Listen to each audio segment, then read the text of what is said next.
Welcome back दोस्तों, स्वागत है आपका हमारे एक और नए वीडियो में। तो दोस्तों आज हम लोग बात करने वाले हैं कि सिद्ध करें कि 5+√3 एक अपरिमेय संख्या है। तो चलिए बिना किसी देरी के वीडियो को शुरू करते हैं।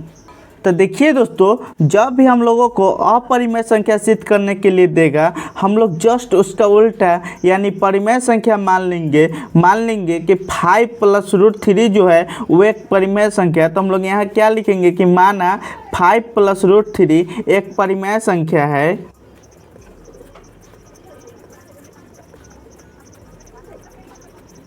अब देखिए दोस्तों, चूंकि हम लोग जानते हैं कि जो परिमेय संख्या है उसको हम लोग किसके रूप में लिखते हैं, p/q के रूप में लिखते हैं। अब देखिए दोस्तों, आप लोगों के दिमाग में सवाल आ रहा होगा कि p/q क्या है। तो देखिए दोस्तों, ये p/q जहां pq एक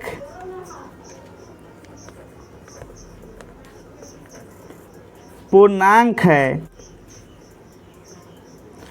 तथा ये देखिए दोस्तों, यहाँ पे जो आप लोग को दिख रहा है Q, वो हमारा 0 नहीं होना चाहिए तथा Q does not equal to 0। अब देखिए दोस्तों, पूर्णांक संख्या, इसका कहने का क्या मतलब है कि यहाँ पे जो PQ का मान आना चाहिए हमेशा हमारा पॉजिटिव आना चाहिए। और कैसे आना चाहिए, 1 2 3 4 5 ये सब करके आना चाहिए और यहाँ पे हमेशा पॉजिटिव आना चाहिए। अब देखिए दोस्तों, बोला है तथा Q नॉट इक्वल टू 0। इसका क्या मतलब हुआ कि हमारा जो Q है वो हमारा 0 के बराबर नहीं होना चाहिए। अब देखिए दोस्तों, क्यों नहीं होना चाहिए, लेट से मान लेते हैं कि अगर यहाँ पे पूर्णांक हमारा 2 हो, अगर 2/0 करते हैं तो हम लोग का ये 2/0 है, एक इंफिनिटी हो जाता है। और जब 5+√3 का मान करेंगे तो हम लोग कुछ समथिंग करके आएगा। जब समथिंग करके आएगा तो हमारा इंफिनिटी के बराबर होगा, कभी नहीं होगा। इसीलिए हम लोग लिखते हैं Q नॉट इक्वल टू 0, क्योंकि हमको यहाँ पे 0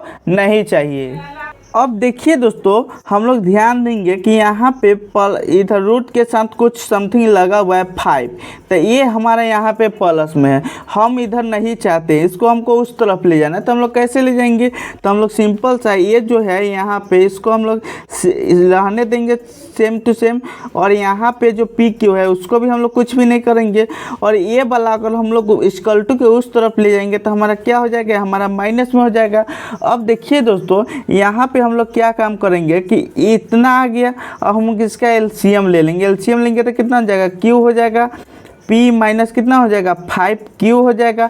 अब देखिए दोस्तों, यहाँ पे कुछ भी नहीं था तो हम लोग ये रख दिए, दोनों का एलसीएम लिए और एलसीएम लेने के बाद जो भीम का सिंपल भीम का जो रहता है हम लोग वो कर दिए। अब हम लोग का कितना गया, P माइनस 5Q/Q, और किसकी इक्वल टू कितना आ गया, √3। अब देखिए दोस्तों, यहाँ पे P बोला है, P क्या है हमारा, चूँकि हम लोग जानते हैं कि PQ एक पूर्णांक है। तो देखिए दोस्तों, P क्या है, एक पूर्णांक है। और यहाँ पे पूर्णांक में से कुछ समथिंग घटाएंगे, गुना करके वो भी पूर्णांक होगा। अब देखिए दोस्तों, यहाँ पे P/Q के फॉर्म में आपको दिखा रहा है। चूँकि हम लोग जानते हैं कि परिमेय संख्या जो है उसको हम लोग P/Q के फॉर्म में दिखाते हैं। तो यहाँ पे भी आपको दिख रहा होगा कि ये P/Q के फॉर्म में है और इसका जो यहाँ पे है ये सब पूर्णांक है। P माइनस 5Q/Q एक पूर्णांक है। अब देखिए दोस्तों, तो ये वाला हमारा टोटल कितना हो जाएगा, यहाँ पे ये जो पूरा संख्या है वो हमारा किसके बराबर हो जाएगा, एक परिमेय संख्या के बराबर हो जाएगा। तो ये वाला हमारा क्या हो जाएगा, एक परिमेय संख्या हो जाएगा। अब देखिए दोस्तों, आप लोगों को दिमाग में सवाल आ रहा होगा कि सर ये वाला अगर परिमेय संख्या है तो ये भी हमारा परिमेय संख्या होना चाहिए, क्योंकि हम बचपन से पढ़ते हैं कि x इक्वल टू 5। इसका मतलब क्या होता है कि x 5 के बराबर है। ठीक उसी प्रकार यहाँ पे परिमेय संख्या इक्वल टू √3 बोला है, तो परिमेय संख्या √3 के बराबर होना चाहिए। तो देखिए दोस्तों, ये हमारा परिमेय संख्या नहीं होगा। आइए हम लोग इसको डिटेल में समझते हैं। तो देखिए दोस्तों, परिमेय संख्या हमारा कैसे नहीं होगा, तो सबसे पहले हम लोग रूट के अंदर जो यहाँ पे संख्या दिया हुआ है, कितना संख्या है, 3। तो हम लोग 3 पर ध्यान देंगे। तो देखिए दोस्तों, चूँकि हम लोग जानते हैं कि 3 क्या है, 3 एक अभाज्य संख्या है। तो हम लोग क्या लिखेंगे, 3 एक अभाज्य संख्या है। अब देखिए दोस्तों, तथा हमको कोई और भी रिलेशन दिख रहा है 3 के साथ। तो देखिए दोस्तों, एक और रिलेशन दिख रहा है कि 3 का ना कोई पूर्ण वर्ग नहीं है। 3 जो है वो कोई पूर्ण वर्ग नहीं है। अब देखिए दोस्तों, अभाज्य संख्या कोई पूर्ण वर्ग का क्या मतलब है। तो देखिए दोस्तों, अभाज्य संख्या वैसी संख्या जो एक एवं स्वयं के अलावा किसी से नहीं कटे, वो अभाज्य संख्या कहलाती है। तो देखिए दोस्तों, जैसे थ्री सिर्फ एक से कटेगा और खुद से कटेगा, मतलब एक एवं स्वयं के अलावा किसी से नहीं कटता है। ऐसे और भी संख्या है, जैसे सेवन एक एवं स्वयं के अलावा किसी से नहीं कटता है। 11 एक एवं स्वयं के अलावा किसी से नहीं कटता है। ठीक उसी प्रकार 3 भी है, एक अभाज्य संख्या है। अब देखिए दोस्तों, यहाँ पे दूसरा क्या बोला है कि तथा 3 कोई पूर्ण वर्ग नहीं है। पूर्ण वर्ग से हमारा क्या मतलब है, जैसे हमारा 36 किसका स्क्वायर होता है, 6 का स्क्वायर होता है। इसका मतलब क्या हुआ कि ये जो 36 है हमारा कोई पूर्ण वर्ग है। अब उसके बाद लेट्स मान लेते हैं 25 5 का स्क्वायर है, यानी 25 भी एक पूर्ण वर्ग है। ठीक उसी प्रकार 3 कोई पूर्ण वर्ग नहीं है। क्या 3 कोई पूर्ण वर्ग नहीं है। इस प्रकार हम लोग यहाँ पे क्या लिख सकते हैं कि जब भी हमारा अभाज्य संख्या हो और कोई पूर्ण वर्ग नहीं हो, तो हम लोग उसको क्या बोलेंगे, अपरिमेय संख्या। तो यहाँ पे किसके लिए सब था, √3 के लिए। तो √3 क्या हो जाएगा, एक अपरिमेय संख्या हो जाएगा। इसीलिए √3 एक अपरिमेय संख्या है।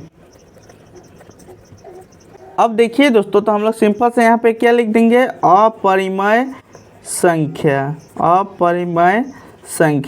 अब देखिए दोस्तों, यहाँ पे क्या बोला है कि अपरिमेय संख्या इक्वल टू परिमेय संख्या। इसका क्या मतलब है कि अपरिमेय संख्या परिमेय संख्या के बराबर है। तो हम लोग यहाँ पे क्या लिख देंगे कि अपरिमेय संख्या इक्वल टू परिमेय संख्या। अब देखिए दोस्तों, क्या कभी संभव है कि अपरिमेय संख्या परिमेय संख्या के बराबर हो सकता है। तो देखिए दोस्तों, यह कभी संभव नहीं है। तो हम लोग यहाँ से लिखेंगे, चूंकि यह संभव नहीं है,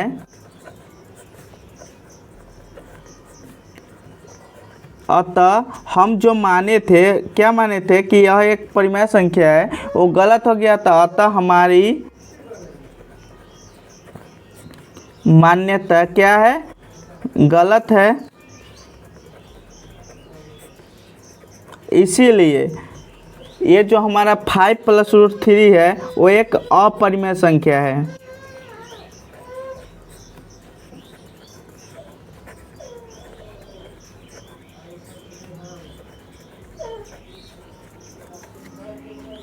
और यहाँ से क्या करेंगे कि लिख देंगे प्रूव्ड, PROVED, प्रूव्ड।